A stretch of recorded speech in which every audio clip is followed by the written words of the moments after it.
Hey everybody, welcome back to our winter cycle of life groups and our Words Matter series. We're in week 3, and today we're talking about conflict. So here's the image I gave on Sunday. It's an image that we've all got in mind because it played out on the news, and that is the wildfires that devastated Southern California just a few weeks ago. I think the thing that really bothered me so much was the videos I saw of people who talked about how quickly the fire spread. I mean, they just looked up in the mountains and there was a small fire, and next thing they knew, the fire had spread to their neighborhood and was destroying homes. And that's the image that we should keep in mind as we read the words of James, our text for today, James chapter 3, verses 5 through 6. Let's read it together. It says, "The tongue is a small thing that makes grand speeches," a small part of the body, "but a tiny spark can set a great forest on fire.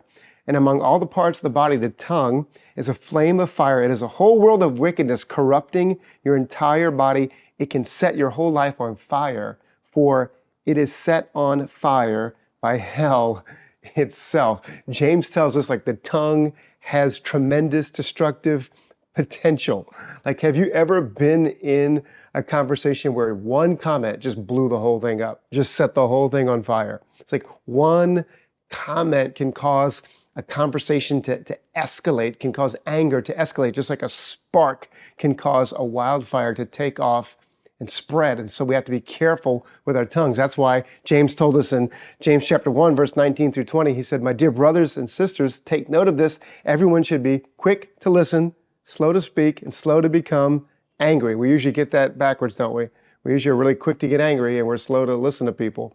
Because human anger does not produce the righteousness that God desires. Oof. That verse is always so convicting to me. I can think of very few times that my human anger produced the righteousness of God. We want the righteousness of God, but why do we so easily give in to anger, especially with our communication when we're in conflict? A couple quick thoughts about why we tend to respond so angrily with our words. Number one, just good old pride.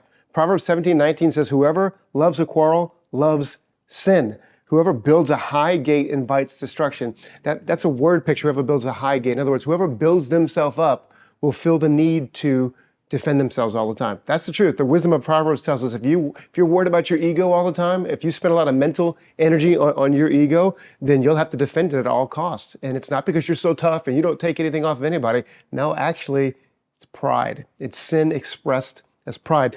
Number two, misjudgment. We tend to misjudge people. We expect people to believe the best about us, but we so often believe the worst about other people. We want people to judge us for our good intentions, but we judge them based on their actions. In fact, psychologists call it the fundamental attribution error. We tend to judge other people's bad behavior based on their character, but when we do something, perceived as bad by someone else, it's because of outside circumstances, and we want people to give us the benefit of the doubt. Here's the truth. We're terrible interpreters of other people's behavior. We often misjudge and get other people wrong. Here's another reason we react with anger and we're filled with angry words. We have a lack of discernment about what really matters.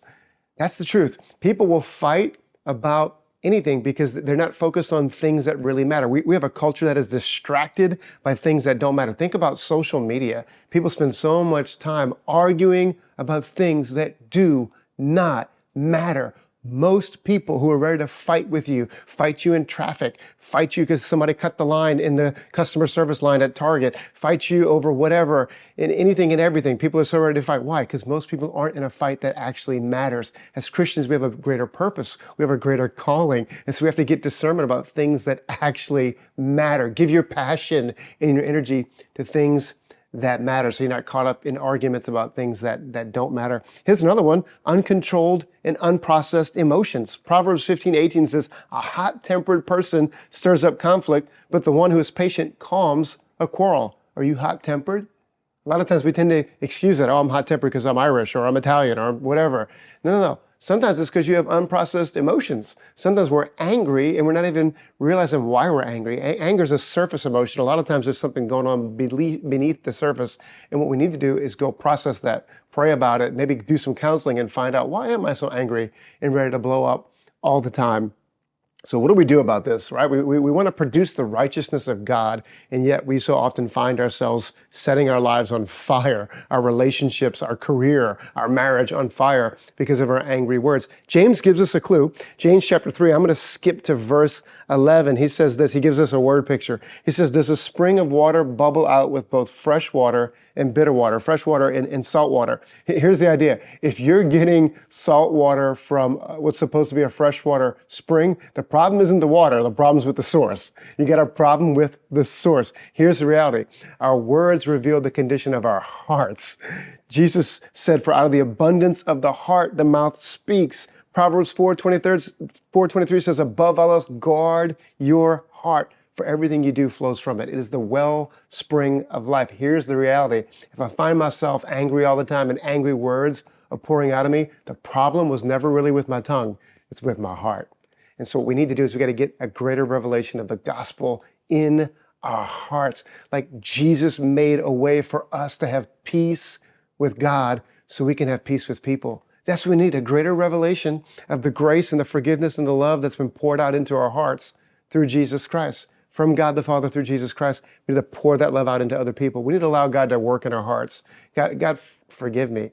God, deal with what's going on in here. Maybe, like I said, it's doing some counseling. Maybe it's doing some journaling and spending some time being reflective about what's going on the inside of here, because what's in your heart will eventually be processed through your lips and come out of your mouth. So we got to do the heart work. Let me just leave you with some practical tips for you to talk about being a peacemaker. Number one, we want to walk this out, live this out. Number one, be careful with your tone and timing. We've probably all said the right thing the wrong way and at the wrong time. So be careful with your tone, your facial expressions. My face gets me in trouble all the time. My tone gets me in trouble all the time. And so the other thing is your timing. Okay, give yourself some time to cool off. 9 times out of 10, the conversation is going to be better. Number two, look for opportunities to de-escalate. Proverbs 15:1, a gentle answer turns away wrath, but a harsh word stirs up anger. It's amazing how a gentle answer can de-escalate a tense conversation. And then here's the third thing, know when it's time to walk away.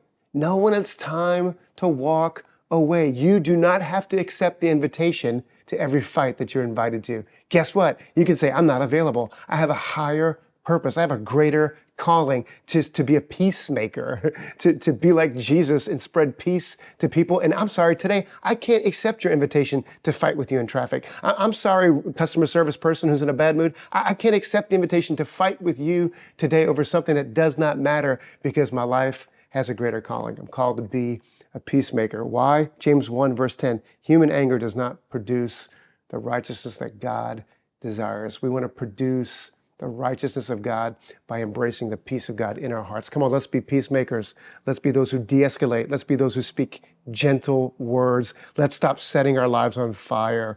I want to see your relationships get a lot healthier through your communication. Hope you have a great discussion.